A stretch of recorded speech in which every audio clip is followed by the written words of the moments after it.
Assalamu alaikum guys, this is Amna Tariq and you're watching Desi TV USA. I'm here with you with another special report, so let's dive into it. March 18, 2025, Houston Ethnic Media Services and EMS organized an important discussion titled What's on the Table for Voting Right in Texas at Southern News Group located on 11122 Belair Boulevard, Houston, Texas 77072. The event brought together legal experts, community leaders, and media professionals to address key issues related to voting rights in Texas. Helping Hand USA is a community that is guided by gratitude. A community that sees blessings beyond just tables. It's Muslims for humanity. Let's make this Ramadan a testament to the gratitude we all share. Join us to provide orphan support, healthcare, education and training, shelter, and much more. Give your zakat today at hhrd.org/Ramadan. The discussion featured the following experts: Emily French, voting rights advocate; Carl Belair, policy analyst; Jesus Zamora, community organizer; Katie Campbell Shombe, legal expert. This event was organized by Houston Ethnic Media Team and Ethnic Media in Houston, with the key organizers including Sandy Close, founder and director, Ethnic Media Services; Win Lee, community engagement director; Nakia Cooper, media coordinator; Yesenia Rezo, outreach and social media specialist. The panelists discussed changes in Texas voting law, challenges faced by minority communities, and strategies to ensure a fair and equal electoral process. They highlighted the legal barriers and policy shifts affecting voter participation, emphasizing the need for an informed and engaged electorate.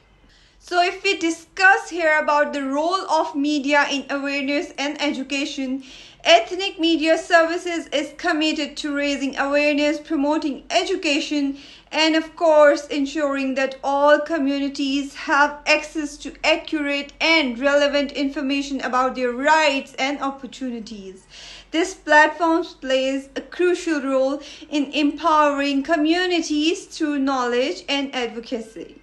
So much for joining us for today's Roundtable News Briefing. What's on the table for voting rights in Texas? Now, as the 89th Texas legislative session unfolds, several pivotal proposals concerning voter access and election integrity are under consideration. Our goal today is to gain deeper insight.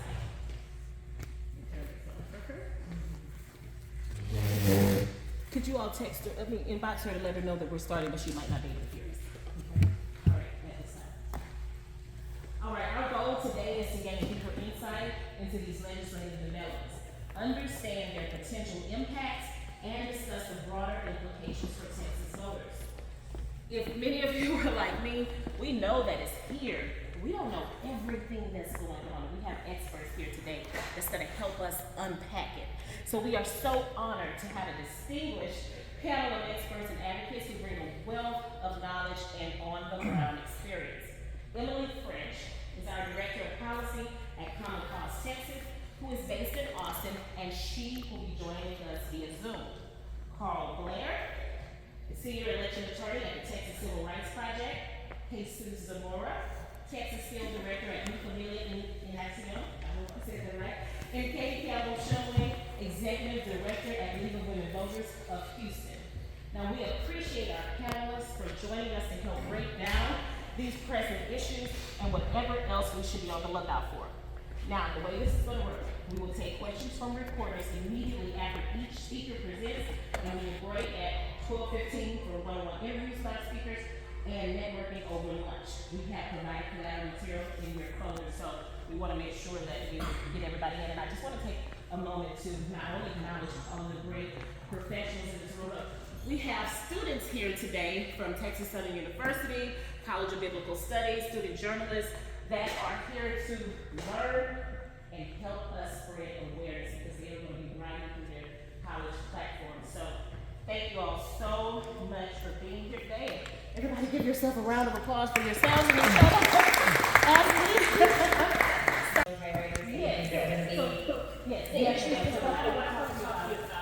Can you share your top concerns regarding voter access in Texas this session? Sure can. It's easy to boil it down to three. And I think the biggest, what all of these bills are about having fewer voters and richer voters, right? It's all about taking away all this progress that people have fought for years and years and years, expanding the circle of who can vote. They want to shrink it back down.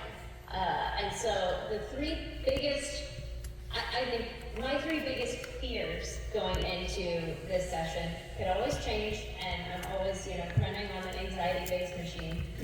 But the three biggest things are going to be documentary proof of citizenship. I'll explain that in a second. Getting the Attorney General back into his little election wild goose chases. I'll explain that too. And countywide polling. So documentary proof of citizenship is this big push we've seen nationwide that started with these racist myths that people are that non-citizens are being bused to polling places in 2020. That actually might come from 2016. Anyway, it's a vintage evil racist myth that non-citizens are voting. There's no proof that non-citizens are voting in wide numbers, much less, influencing elections. There have been isolated incidents, but we're talking 1 or 2 votes over millions and millions of votes cast. This is a solution in search of a problem, right? And so what they want to do is they want every voter to get hauled in to an elections office to show proof of citizenship in person.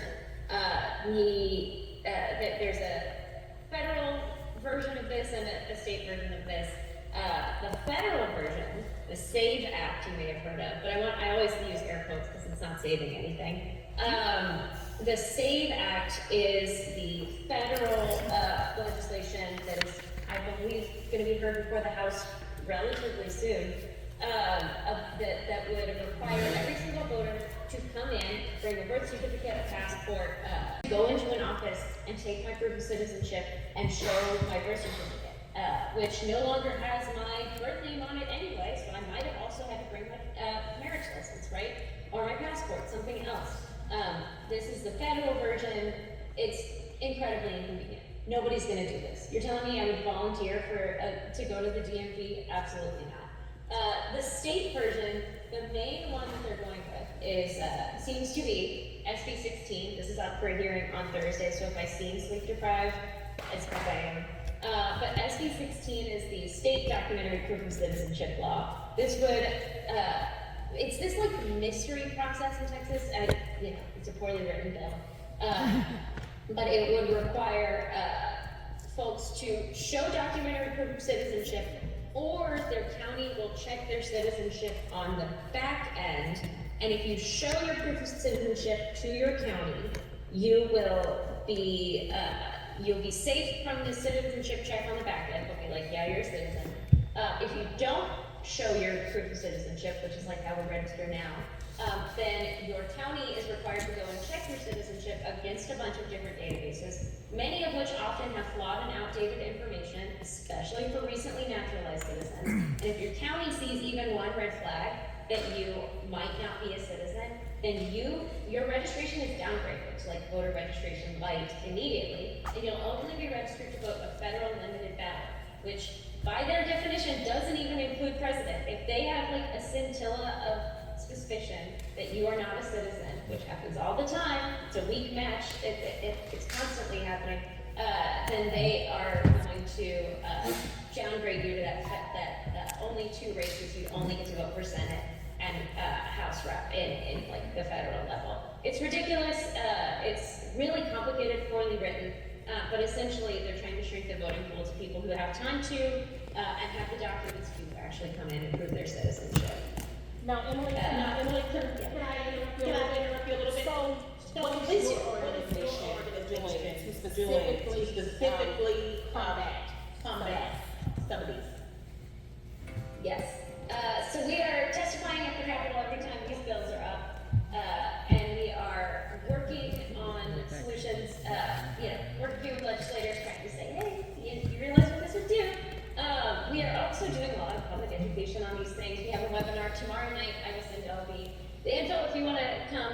talking about SB 16, the Stock Community Proof of Citizenship Bill, a lot of the things we are working on are trying to figure out how they want to make this work in practice and showing where the goals are, right? They don't seem to have a system for turning our elections offices into DMVs, right? Like if everybody has to come in and show documents, you're gonna have to get seats, you're gonna have to get more room in elections offices, you're gonna have to get the little ticker thing that's like the deli counter number.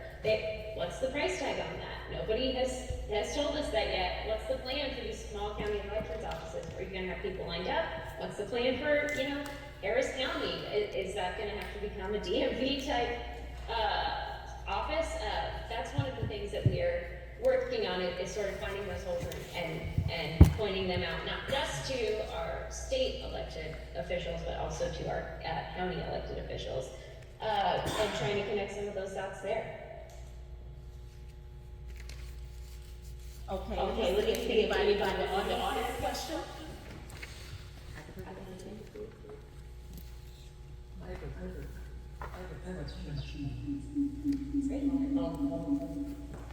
Does this mean when you go vote that you have to carry proof of citizenship in order to be able to vote?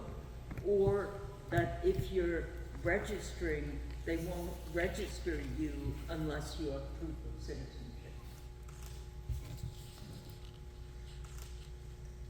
Did we lose? When is not be able to chat because we have some background noise.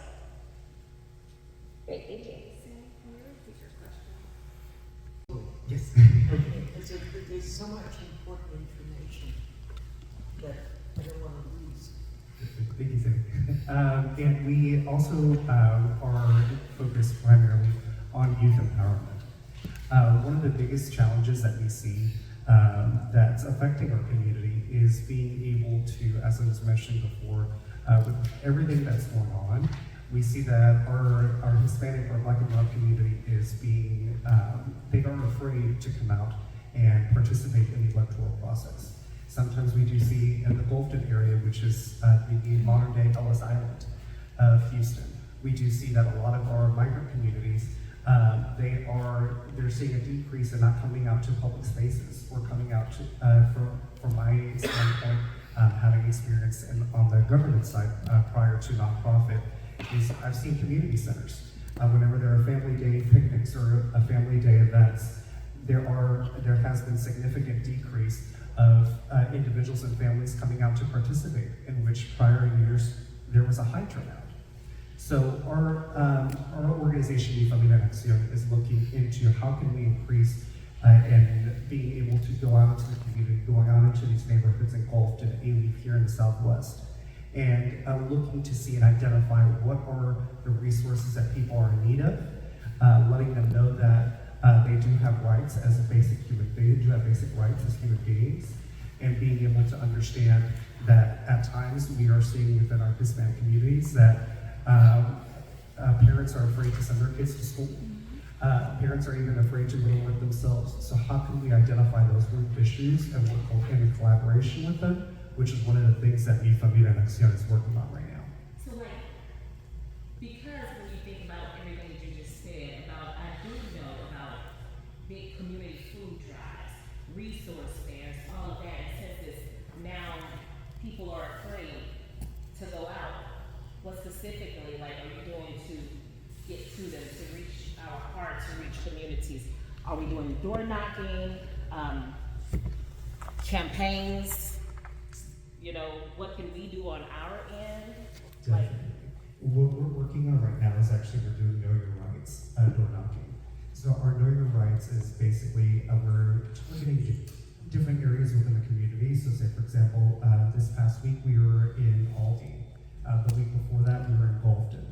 And we're moving into Spring Branch in different areas in identifying communities in which apartment complexes, schools, neighborhoods, things of that nature, which 9 times out of 10, there's a scarcity of people actually going to approach those places. So we are reading literature, letting people know of what their rights are and what resources that they have. And just having basic conversations with them and letting them know that it is okay to send your kids to school.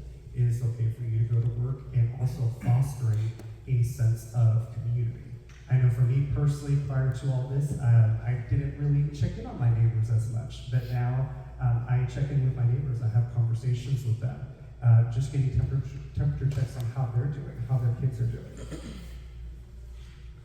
And so now that we are in this legislative session and our rights to vote, what can people in the community do? Like, is it certain legislators, do we contact people? How do we go about it? I would always say one of the biggest things, having actually grown up here in Bay, I always say that the biggest thing is contacting your representative. You can always go to harrisvotes.com to look to see who represents you, what's on your ballot, and you can do your independent research. We have a wonderful elections office that provides that information so that way people are available to them. One of the biggest things that I say is that, as I mentioned before, is your school board trustee goes a long way in your children's education. Your city council member goes a long way in your streets, your safety, your potholes, better infrastructure that we all want and deserve, right? So going out and speaking with your elected officials at a local level is something that we felt Axiom prides ourselves on. All right, and then going back to that original question while we're here, what is that hot button issue that you said that's keeping you up at night? I would say for me, it is, and for our organization, as my colleagues here have stated, it's going to be SB 16. So they're requiring a person to submit a proof of citizenship. I believe that just with so much going on, we should make sure that we don't make it more difficult for individuals to come out and vote or discourage them to come out and vote. That they have that basic right to express and to vote for the person that they so choose. But not putting obstacles in front of them or discouraging families at the same time. All right. Does anyone have any questions for Jesus? Okay, I'm gonna start here with Ms. Bell. Also, basically what you said, Jesus, and anybody can answer this as well, but what I saw during the immigration, it was very hard for media to scramble and get the, what you should know, what to do list. I mean, we eventually did it, but I felt like we were behind the curve. Okay, now we have midterms coming right around the corner. I want to get in front of the curve, and what are those top 3 things, or do we have a list of know before you go? How can we make it easier for them, especially when it comes to documenting proof? The League of Women Voters has wonderful voter guides, but just being able to produce those nonpartisan information of making sure that this is your candidates that are running for city council to represent you. These are their standpoints and what they're running on. And just coming at it from a lot of times we see that, yes, people at this point in time in their lives, they may not want to vote either left or right, but they're focused now on community issues. Here in Texas, I think that was one of the pinpoints we saw last year, is that community issues were one of the main topics of discussion at the forefront of crime, public safety. And those are the things that us as organizations, we're out in the community trying to address. Can I follow up? Okay.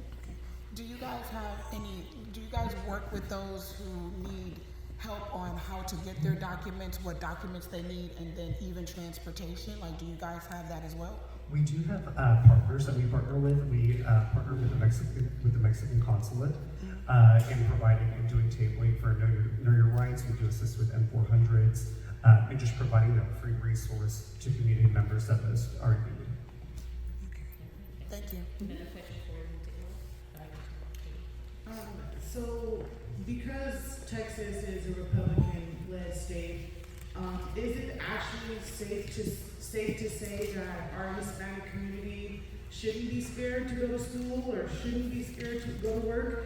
I mean, we can contact our representatives all day, but if they're in the same mindset as the president and all the laws that he's already going to enact, how can we tell the community take your kids to school and go to work, and then they get round up? How is that safe to kind of have this narrative? You should do this, but then what if something does happen, because we don't have control over the executive branch at this point? Right, exactly. That's a great question. I feel that for me, what I've seen going out into the community is being able to identify. For example, we went to an apartment complex in Gulfton, and not many people were actually wanting to open the door. One of the biggest things that we saw and that we're communicating to community members is within your own apartment complex, form a group chat, so that way you keep everyone informed of what's going on. Enforcing that it is safe, and to answer your question, yes, what we do want to do is communicate to individuals that it is safe to go to school, it is safe to go to work. Have those lines of communication, just in case if anything, God forbid, were to happen. You have your neighbors, your family members that can easily come and assist. And also, I feel that us as organizations, we're working around the clock to be able to ensure that we're targeting these underserved communities and letting them know that this is the representative that represents you, and this is the person that you can go to if anything were to happen. I have a follow-up. So this gentleman said earlier that there's no data available on, how many voters or who are undocumented voting. Why is this bill even being introduced by the Texas Senate? It's a great question. I think my other colleagues would like to answer that. There's no data. This is a waste of time. They're trying to find a solution to a problem that is non-existent. It's not there. But that's what they do all the time. This is a Texas Yeah, legislature. Yeah, like focus on the real issues that we need, I would also like to have a corollary to that. It's throughout the election code, throughout the election process in Texas, proof of citizenship or voter ID, instead of the state government stepping in it all. I'll give you a really good example of this, and I think it kind of parallels what you're asking. So there is a voter education budget that the Secretary of State has. It's $5 million for 2 years. Because remember, in Texas, our legislature meets every 2 years. Right. There are about 18 million voters in Texas who are registered right now. So that budget is 20 cents a person, 20 cents a voter. And it only applies to voter ID. Nothing else that we've talked about today, countywide polling isn't mentioned, what happens after you cast your ballot isn't mentioned, none of that. That budget is only allocated for voter education, voter ID education. So 20 cents a person, 18 million people. Roughly 20 cents a person, yeah. And I think this is a great time for us to go to Katie with the League of Women. That was pretty much it. I will take, that's something that's a concrete issue that I think bring that to your readers and the people who are, reading your publications. Let them know, hey, this is a very concrete thing. That is literally the budget that the Secretary of State asked for voter education. $5 million over 2 years. Well, I don't get something. Yeah. When I became a citizen, I was not asked to register with Social Security or the Department of Transportation. Has this just been around for a long time? Yes, so if you have a Texas driver's license before as a legal permanent resident, then you do have to change your status with your driver's license with UPS. So it could be that if you renewed your license, maybe at that time you changed your citizenship status, but that has been a requirement for at least the last 8 years that I'm aware of. So it's another stumbling block. Exactly. And Why it is. not integrate both together when you take your Great idea. Truly, these databases. Shouldn't we ask for elected representatives to work on that? Yes, and actually, if you, that would be a great idea too, because these systems do not talk to each other, and it is to Carl's point, it is on the voter, is on the new citizen, is on the individual to make the steps to make sure that all the ducks in a row and all these different government agencies. So this is something that we can work on. We can get after our reps to say, work on this, individually both of these things, right? Sure. And I think that, so I can go ahead and go into, to introduce myself. So I said before, I'm the executive director for the League of Women Voters of Houston. And our grassroots organization has been around for over 100 years. And our founders and our members worked and fought for women's right to vote and the passage of the 19th Amendment. And so this documentation proof of citizenship directly impacts our mission and everything that we stand for. To disenfranchise millions and millions of voters across the country, and for Texas to be the first stop in that is something that that is what keeps me up at night. It truly does. And so what we are doing and what we are asking our community to do is we're asking people to call, to write, and to show up. And it's to make sure that you are calling your representatives once a week. Calling them once is great, but if you were able to set a calendar reminder, maybe it's your Friday lunch. You're like, you know what? On Friday, right before I go on the weekend, I'm gonna make sure my representatives know exactly that I do not like this bill. Just because you say it once does not mean you can't call again. They have to keep track of every single time somebody calls and approves or rejects a bill. And same thing with writing postcards, writing notes, whatever it takes. But showing up is also an option where all of your elected officials have a local office. And so even though they're doing legislation in Austin, and maybe Austin is too hard for you to get to, I get it. Then come to their local office. They have local staffers who are required to listen to you. And it's really important that they do so. And so showing up, bringing your friends, bringing your family, bringing your colleagues, that's another thing that you can do. But another thing is that if you're afraid that this could impact your community, you can talk to your employers, you can talk to your churches, you can talk to your schools, you can talk to other community members about these issues and bring it to their attention too. As you can guess, every time I'm in the room with somebody, I bring this up.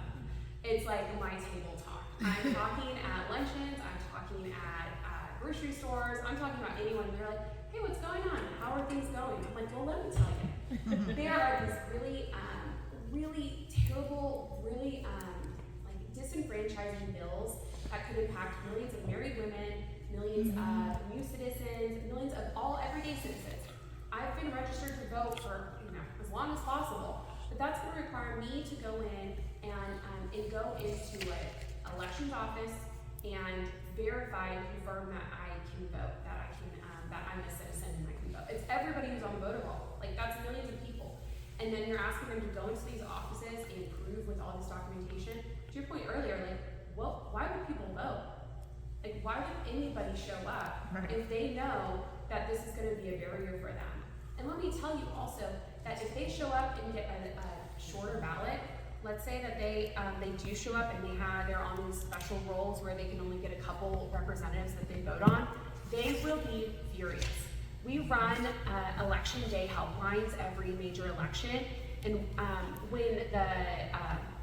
when the mayor was up, a couple of years ago, people were so upset that the mayor was not on their ballot, even though they were in unincorporated Harris County, but they were just right outside of the Houston city limits. Their address was Houston, Texas, but they were technically out of the city boundaries, and they just didn't know that. It's like, why?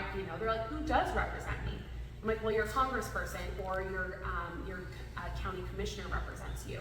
But it's frustrating when you do the research and you do what you need to do, and then you go to show up and do your part to be a part of this democracy, to be a part of this country, and then you're denied that right simply because somebody says that there's people illegally voting, which is just not the case. It is just not the case that is happening. And so these issues are what we have to come to our community and say, hey, this could actually happen. The fact that there is a national bill in the House right now in Congress that is very similar to this bill is really shocking and really a problem for Texas, because the administration looks to Texas to try and pass some of these bills early to be the testing ground. And let me tell you, we don't want to be the testing ground here. It is not for us to be the guinea pigs for this. That's an amazing soundbite from journalist, Texas. Testing ground, everything starts in Texas. And so it's our jobs to defend it. It is our jobs to make our voices heard over and over and over and over again. It's hard, but let me tell you this legislative session does not last forever. It feels like it does. Those are the people who are out in the field really doing that work. I'm like, Emily, she's just all so much. But it is a long session, but it will end. And so it is a temporary fight that we can do, and you can channel your frustrations into action and make an impact, because there is opportunities for us, for everybody. We have, I said that earlier, we registered, 20,000 new citizens last year. We registered 25,000 in general, and those are all volunteers. That program would be eliminated. Like the volunteer deputy voter registration program, which allows citizens to vote or to register other people, and basically, do work for the county to help register voters. That burden would then be put on the tax assessor collector, the voter registrar office. Like that's a ton of people that would be registering, and we do it for free. Our volunteers just do it out of because they care about our democracy, they care about voting, they care about community. But that would be eliminated, and that's just only in Harris County. Why would it be eliminated? Because the risks of being sued by the state for making a mistake. So you're asking me to say, oh, I have to verify a documentation, I have to verify a piece of citizenship documentation, and put it on whatever form or whatever it is. And then if for some reason there's an issue with that down the road, like I'm in legal jeopardy, and it is a fierce legal jeopardy. And a lot of these laws, let me tell you, they're all written in different ways, but they also require it for the election administrator to do that stuff. So we got a couple more questions before we have Sandy wrap it up for us with our last final, Right, I have one. We're gonna start with Ms. Eagles for a second. It's more a comment. I read when I just came, one of my history classes, how people fought to vote in America. People died to vote in America. And there's a disconnect that I see now. Even we are talking now, the number of people registered and the number of people that actually vote is a very small percentage. So I think there's work for everybody in this room, the non-profit organizations and the media, because we are now starting to see that people have lost sight of what an election is, the value of an election. We now see that the election determines if you have a job, if you live in a house, if your children can go to school. So I would tend to want to turn my energy to really educating people about what I've heard people say, it's just my one vote, it's not going to change anything. So the work, I think it has to be internal first before we start even looking at some of these external factors. Thank you. Okay, so the stumbling blocks are there, right? We talked about the Social Security, Department of Transportation. Thank you. But apparently people are running the show afraid that too many people might vote the wrong way. So essentially, doesn't it make sense for people to encourage people to vote early because you can vote anywhere you want? I mean, essentially, instead of waiting till the election day itself. And the second question is, are you losing funding as a result of the DEI issues that are going on right now? I'll address the first question and I'll hand it to the in terms of actually getting out to vote, early voting you're going to have between 7 to 10 days of early voting, whatever the election. And it's on the right, isn't it? Well, that's based on the election code. So there's certain portions of the election code would say for these types of elections you have this many early voting days. For these types of elections you have this many. But it's going to be between 7 and 10 every time. So yes, like TCRP specifically, when we're talking to voters, when we're talking to other community organizations, we do say, hey, urge your members, urge your communities to go vote. You have more opportunities to go. You don't have to just do it all on election day. that gives you time to then go out to your community and say, you know, to knock on the doors, to talk to your community. So yeah, we are big proponents of early voting. You know, like I said, more opportunities to do that. You have a longer time to actually do that. And it makes things easier on election day because you don't have, you know, 60% of all Texas voters vote early already. But that's still 40% of 18 million registered voters who are going on election day. So from a personal standpoint, it's easier to go early voting. And like I said, most importantly, then you get the chance to go back and talk to your community and say, hey, I voted, you know, have you voted also? One thing that I've always spoke about to the community members is, you know, if you're a doctor, if you're a nurse that works in the medical center, you live all the way over here in Southwest Houston. You may get off of the shift late and you may not make it in time to your full location. So that's why countywide polling is very much so important. To the question of the DEI funding loss, currently not at this time. So you're not affected yet? Thank goodness. We have a question over here, Isabel. My question is, I mean, if everyone can answer with their own opinion, I would like it, but why do you feel like they think that immigrants are such a threat to the way that the country is moving forward, when essentially America was built off of immigrants because of these people making these laws and wanting all these things to happen? Their ancestors are immigrants as well. Like, they immigrated from England to here and they pushed away the Native Americans from here. So why is it such a threat for immigrants to be in this country when this country is literally made of immigrants? Let's say, they're racist. You don't want us here. I feel, for me, being, my mother is from El Salvador, my dad's from Mexico. I feel that for me personally, I don't know why they would be, there's been so many years of consistent challenges for our community to actually come out to vote, to do their due process, right? I see that when it comes to what I've always suspected being young is that they see that we have a loud voice. They see that we have a potential to come out in numbers that are family members. I know for me personally, when I go out and vote, I love to take a picture of my voted sticker and send it to different families and friends. And that's something that within our community, we see that we are very much so united. We very much so take care of ourselves, take care of our neighbors and one another.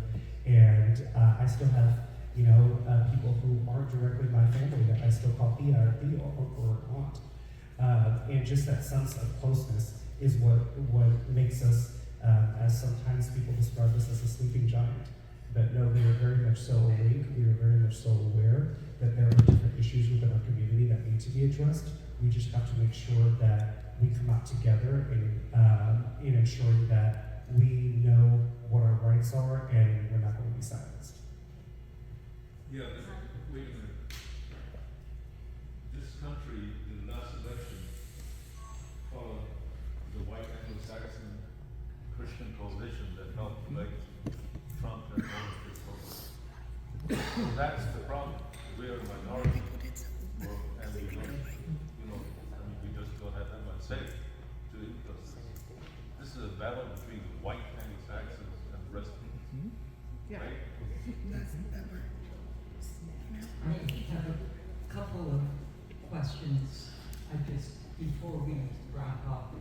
The first question is, both Emily and Katie have mentioned the impact that requiring documentation of citizenship will have on women. And I wonder if you would just summarize that one more time for us. The fact that women in a lot of states are the majority of voters. I think in California, I don't know about Texas. But could this actually turn people away because they got married, because they changed their name? Give us that scenario one more time. Sure. So 86% about married women choose to change their name. legally when they become married. And so now their name on their driver's license does no longer reflect the same name as their birth certificate. And so if this married woman does not have a current passport, if it's expired, it doesn't count, doesn't have a current passport, she is ineligible to register to vote. That is just the way the laws are written. In these laws, it does not count for, right now it does not count for marriage certificates or proof of name change. Essentially, if your picture ID, which is required to vote in Texas, does not match the name on your birth certificate or your naturalization certificate, then you are ineligible to register to vote. And that counts if you are currently registered as well. With name changes, will that also include like trans folks and whatnot? Oh yeah, it affects anybody. Let's just say that you just wanted to change your name because, you know, you have issues with your family and you wanted to change your name. Like that we've had that issue with also with people who become, you know, within CPS and all that kind of stuff. And I think you or Emily said that the vote on this bill, is this Thursday, or is it a vote about getting the bill to committee, or could you tell us the timeline so that as we think about reporting on this, we know when the decisions will be made about whether the bill will be passed? Yeah, so very quickly, the way that, I'm no expert in the legislative session, I'll just say that, is that when a bill is written, it can be pushed to a committee. There are different themed committees, essentially, and there's an elections committee at the House and a state affairs committee in the Senate. So in the legislature, you have both of those, just like you do in Congress. And a bill has to go to this committee to be debated and talked about and decided before it gets pushed to vote to the greater body of the electeds. And so right now, the elections committee meets once a week on Thursdays at 10 a.m., I believe. So that's one reason why it's important to keep calling, is because these keep talking about. But it is on the docket to discuss for the first time, I believe, like in fully, on Thursday. So far, I don't believe that public testimony has been invited for that yet. It's just procedural. It's procedural right now. It's getting the basics of what this is. And another point is that the people who are on that elections committee, which I'm sure we can distribute to all of you, everyone can call those people too. Just because they don't represent you does not mean you can't call them, because that's an issue that you care about. So you can call everybody on that committee, whether they represent you or not. And I believe there are at least two Harris County representatives who are on the House Elections Committee, and then at least one, I think, on the Senate side. Okay, thank you. How many of you knew about, is it AB 16 or? It's Senate bill. How many of us knew about this? Okay, and particularly our younger members of our group, how will this proof of documentation, maybe I'll ask Carl, Jesus, and Kay quickly, how will this affect first-time voters? And a final question before we wrap up is Emily began by saying the aim of this was to shrink the pool of voters.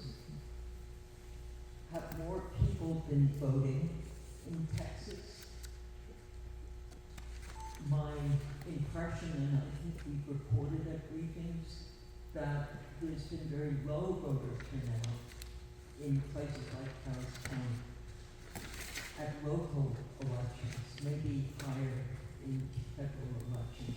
But could you just, maybe Carl, give us an overview of what is scaring them? We're assuming growing population, growing engagement is going to lead to higher voter turnouts. Is that the case, and will this reverse the trend, or simply leave it flatlined? Well, so Texas has historically had a very low voter turnout. One of the worst in the country. That's whether it's local elections, that's whether it's federal elections, statewide elections. Doesn't really matter, unfortunately. My personal belief is that a lot of that is that we don't have a voting culture, or a culture of voting in Texas. A culture of voting. Yeah. So you can go through sociological studies that show once a person votes 2 or 3 times in their early adulthood, they're usually gonna keep voting. So I think that, to your point about speaking with younger Texans, first-time voters, get them in the mindset that there are no off years, right? We hear this term off years, and that's usually meant to be like, well, we don't have congressional elections this year, we don't have a presidential election this year. But as Jesus pointed out, we have local elections every year. We've got 2 different elections this year alone. So getting first-time voters and younger Texans involved, from high school. There are rules on the books that require high schools to register their students twice a year. Nobody does it. Just to be perfectly blunt about it, I think we did a study a few years ago, and about 20% of high schools actually followed that rule. Part of the problem is the Texas Secretary of State doesn't track compliance with it, and there's no way to enforce that. So that's what I'm saying. There's no great public will to create culture of voting. That's part of it, but I also think that, again, going back to what I was talking about earlier about education, voter education. We aren't, as Texans, we aren't being told and properly educated by, our state government, our local governments. It falls to groups like ours, it falls to media members like yourselves to fill in that gap. And, we're all humans in this room. We only have 24 hours in the day, and we have limited resources. So that's why I think, Jesus, to your point about band together, come together, speak to a greater community. You tell one person these things, have them tell somebody else. Kind of, get that groundswell going. So, but that's what I mean by it. We don't foster or promote a culture of voting in Texas. There's also a factor of voter fatigue. Yes, we had, yeah. May 5th is the election in Sugar Land, to respect a lot of the minorities in this room. And yet, the people who win will win with 2 or 2% of the vote. Yeah, we had 7 different elections last year. Wow. But at the same time, I think there's a lot of these races, some races are becoming so close that minorities can swing. Absolutely. And that's one of the fears that I see.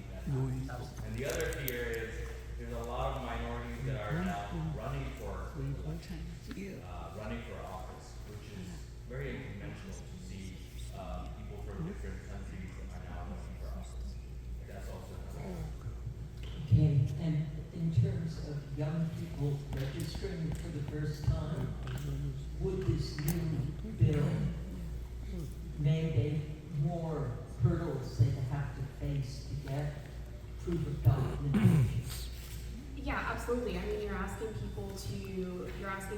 students to carry their birth certificate around to go register to vote. You're asking college students to bring their citizenship proof to whatever college they're going to so they can register in the area that they are at schools. So you're putting huge barriers to people in that way. Wow. I will also just to say to the apathy and also the kind of these great barriers that we have. I've been reflecting a lot on the history of League of Women Voters and how women fought for the right to vote, and the people who had to approve it were all men. Like everybody, all of them were men. In order to approve and to allow women to vote, the right to vote. And so what I see that is that the feeling of otherness can be in there, and that is 100% valid. And there are also strong allies in other people as well. about this fight and want to protect other people, and that the rhetoric from certain people do not reflect the rhetoric of all people, and that we feel like, and I feel personally, that these fights come to us, and we have an obligation to show up, but that we're not alone in it. That everybody in this room is not alone in this work and in this fight, and that you have allies all around, and that it is it's a moving target, and there's power at play here, and when people's power is at risk, they panic. But it's our responsibility to keep on going and to keep trying, and that even though that this is happening, we can't stop. And that's what I feel, that's what I'm doing. I have a young daughter, and I think about her all day, every day, and I think about what kind of world I want her to live in, and that's what I'm doing personally. And I know that I'm not alone. We have people coming into our office every single day asking what they can do for their immigrant neighbors and everybody else. We have one more question time, and then I'm going to ask each of you for your headline for today's briefing. Okay. Cool. So hi, my name is Deidre Roses, and I help curate events all throughout the city. And my big question for y'all is, how can we increase voter turnout and engagement? And if there is a bridge between nightlife and voter engagement, as we have a solidified audience already that we can already register to vote. Is there a bridge? Can you repeat that? If there was a bridge between nightlife and voter engagement. Nightlife. Nightlife. That's I would say that that's something great. That's a great question, because one of the things that we realized last year was maybe we do need nightlife organizers that are going out to different social settings, different social hubs, and ensuring that we're actually talking to young voters. We're actually meeting them, not just saying the typical traditional method by door knocking or texting or things like that, but we're actually going to those spaces to where you're going to a soccer match that your little brother is playing, or you're going to a hangout spot. I think it's very much so we saw last year that there is a huge need for a change in our organizing method. I will say that my headline is to write, to call, and to show up in all of this work. But to your question about bridging the gap between elections and people, I think is one strategy I've been thinking a lot about, is how to make it more fun. And my life is fun, and being where people can make it fun. I also think that keeping our local elected officials represent us in the way that they speak to each other, the way that they speak to their constituents. Like, we have power here locally. We don't have as much power on the national scale. We just don't. Like, I have no power over what the president does or says. But I could have a good influence on my local city council person to say, like, hey, like, I like it better when you talk like this versus this. Like, we don't need to be combative in our dialogue. That's something we can do here locally. And to our point earlier about trying to have a voting culture, like, what would it look like to say, I'm a Houstonian and I'm a voter? Like, I'm an Astros fan and I'm a voter. Like, I'm a foodie and I'm a voter. Like, what kind of things that make us Houston, and how do we ensure that showing up in our elections, and especially in our local election, we're like, yeah, of course, I know what's going on in my school board. Like, it's important to me. I want to know what's happening in my community, and I want to know what's happening at the city level. And what does that look like for us? Okay, Carl, putting you on the spot, what's the headline for today's briefing? I would say, don't hold it against me. But yeah, whether it's Astros fans or foodies, or whether you're like, I live in A-Leaf, so I'm an A-Leaf voter, or Sugar Land, whatever it is, find your community, find something that you want to try and accomplish, and find out where you can kind of put pressure on elected officials, whether it's local or state level, and find those kind of pressure points. And your recommendation, I thought, was fascinating. But did you know that all this money was set aside to educate it's not happening. Or some distillation of that. Could you give us a headline for that? Yeah, I will give an example of this first. So there's a site, votetexas.gov. Votetexas.gov. It's run by the Secretary of State's site. If you go to voter resources, there's a link that says informational pamphlets. It's been blank for months. It's been blank. There's nothing on there. Hasn't been for months. How long? At least since last night. The first time I noticed it was blank was about, I'd say, last August. Resources and then what? What was the title?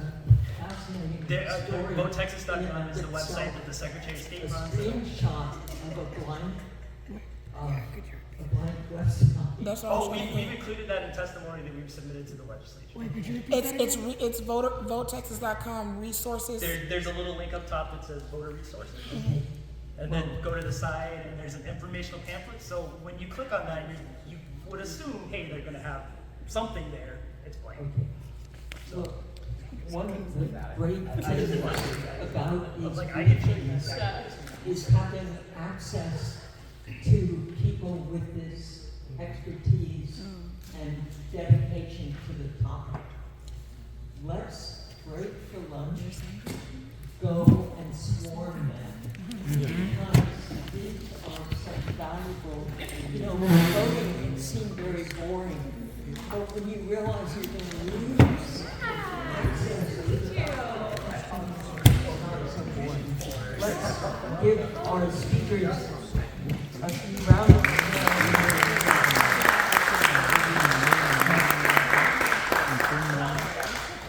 of applause. There's food over here. Make sure you get some because we don't want to leave it. And remember, for those who were a little late, we're no longer Houston Ethnic Media. We are Houston Community Media. The website has changed to HoustonCommunityMedia.org. And usually we send out I write up a recap of the event. I'm unable to do that today because I was moderator. So I hope you can see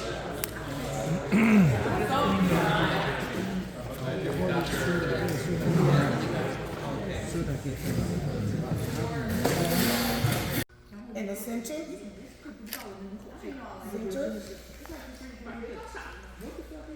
Center? The event was covered by Pakistan Publications Inc. and in partnership with Ethnic Media Services, headquartered on Mission Street, San Francisco, California, and HEM team. Please share this information within your communities and your families to help spread awareness and keep everyone well informed about the 89th Texas legislative session unfold. Provide feedback to us so we can inform others. Let's watch and eyewitness the event on what's on the table for voting rights in Texas. Thank you. You came to this country for a brighter future for you and your loved ones. You've made it this far. Now it's time to become a citizen. With citizenship, you gain the right to vote, access to federal jobs, the ability to keep your family closer, and the freedom to travel with a U.S. passport. These are just a few of the benefits waiting for you when you become eligible. We're here to help you through the process with free resources and personalized guidance. Together, we can make it easier. Get started at becomeacitizentoday.com.